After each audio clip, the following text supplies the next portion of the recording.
In this video, we're going to learn about buffer solutions. And a buffer is simply a solution that if you add acid or base, the pH of your solution doesn't change much, or it resists the change in pH. And it does this by having a significant amount of weak acid in its conjugate base, or its weak base in its conjugate acid, however you want to state it. But it's just a weak acid conjugate base mixture, and you have a lot of that in solution. The way it works, so let's say we have a buffer made of acetic acid and acetate. So acetic acid, when it reacts with water, it will form acetate, and vice versa if you go the reverse way. So acetate is the conjugate base of acetic acid, and acetic acid is a weak acid. And so what's happening is Le Chatelier's principles for equilibrium. That is, let's say we add a strong base. Well, that base is going to react with this acid, our weak acid, our acetic acid, and make C2H3O2, our acetate. So this base has been neutralized. Sure, we've made more base, but we haven't changed the pH of the solution all that much. And reversely, if you add a strong acid like HCl, well, that will interact with C2H3O2 to make HC2H3O2. And so the pH change, again, will be small because this acid is being neutralized. So how do we know the pH of buffer solutions then? So let's say, going back to our previous example, we have a solution that is 0.1 molar acetic acid and 0.1 molar acetate, and our Ka is 1.8 times 10 to the minus 5. Well, let's just ignore the base for right now. We should be able to know how to calculate the pH of just our weak acid by using an ice table and this Ka value. But since we have both acid and base, it's a little more complex because this base is what's called a common ion. So if you put 100.1 molar acetic acid and 0.1 molar acetate together in a solution, you're not going to form any more acetate.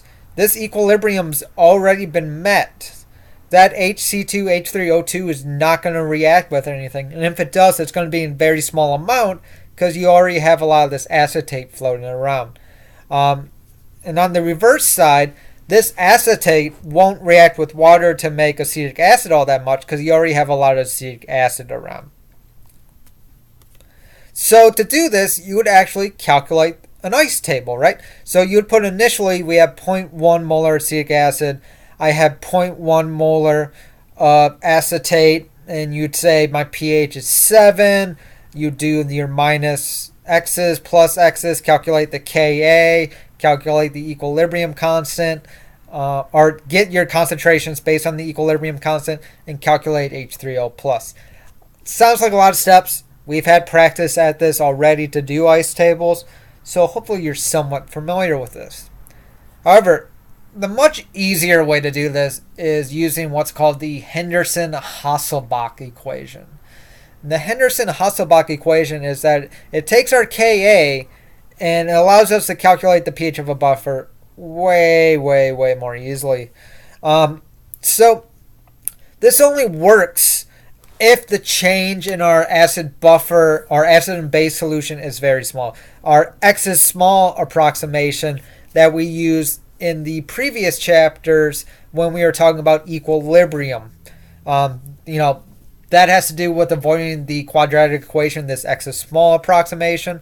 Well, if that holds true for our acid base, we can use the Henderson-Hasselbalch equation, where pH equals pKa. Remember, P just means minus log of the Ka value, plus the log of the concentration of our base divided by acid. With that information, we can calculate pH of buffers.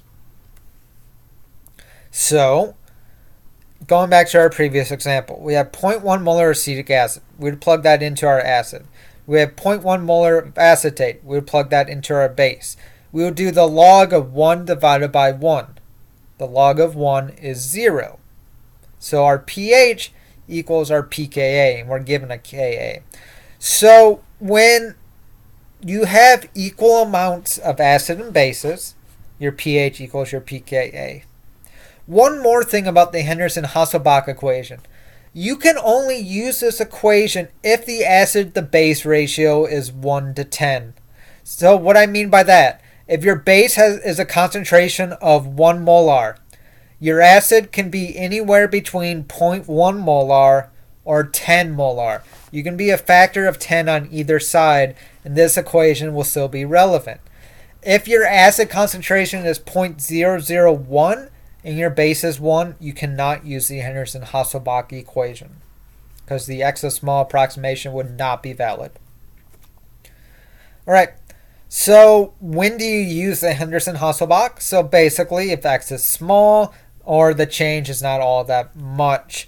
And x is small if the initial concentration of your acid and your salt are not very dilute and your Ka is fairly small. So basically, any buffer that uses a weak acid, and if you're in the range I just talked about, that 1 to 10 range, you can use Henderson-Hasselbalch. And you can only use this if your initial acid and base are about 100 to 1,000 times larger than your Ka. When talking about buffers, this usually isn't a problem. But just be aware if you ever run into that situation where your concentration of acid and base are close to your Ka, you can't use Henderson-Hasselbalch. So how do we actually calculate pH if we add acid or base to our solution? And it's really not that bad. We just break it down into simple parts. 1, if we add acid, well, we just need to react that with our base to make more conjugate acid. Or if we add base, like NaOH, that's going to react with our weak acid to make base. And then we just use an ice table or the Henderson-Hasselbalch equation to calculate what our new pH is. So, for example, let's say that we had 1 molar of conjugate base and 1 molar of conjugate acid, and we added 0.1 molar of NaOH. That NaOH would interact with our A minus. That NaOH would interact with our HA. So our HA concentration would drop to 0.99. Our base concentration would raise to 1.01, and we would use Henderson-Hasselbalch to calculate that change. But we'll go over examples like this in class, so you'll have a better feel for it. And so that's the end for this video. I will see you in the next video.